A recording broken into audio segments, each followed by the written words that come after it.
Everyone has a price, and these companies can afford to pay it.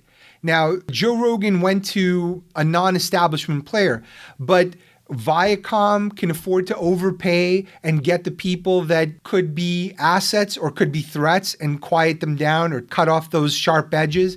Because remember, people now are afraid of being canceled. So if they get hired by a major organization, they might not be as radical. In fact, it's funny, a woman I invited on this show, Patrisse Cullors, who's the co-founder of Black Lives Matter, she just got a deal with, I think it was Warner Brothers, one of these companies. Guess what you can't be when you have a production deal with Warner Brothers? Super radical. This is a way of buying off the people who are threats. Why do you think they hired Reverend Al Sharpton? Because he's so amazing, he's got such a loyal following? No, because this is a guy who made a living threatening to boycott people. And now he's our friend, right? He's getting a paycheck from us. So guess what Al's not going to do? Al's not going to boycott your company and force you to do things you don't want to do. There's a podcast called The Fighter and the Kid. There are two guys who hosted it, Brian Callen and Brendan Schaub. They get tons of views online.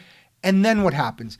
Brian gets accused of some sort of sexual impropriety. I don't know the details of the case.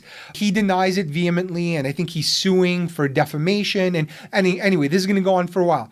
He disappeared from his show. And I'm like, why did he disappear from his show? Well, it turns out they sold their show, and that company said, hey, we don't want to be associated with this guy, at least not for now. So there have been a bunch of guest hosts. So Brian was basically kicked off his own show because he was accused of something. Not convicted, accused.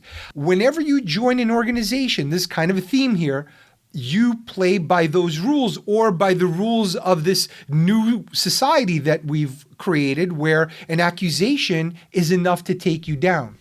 Everyone has a price. Brian and Brendan had a price. They got that price. They licensed their show. And then when he needed a voice, it was gone.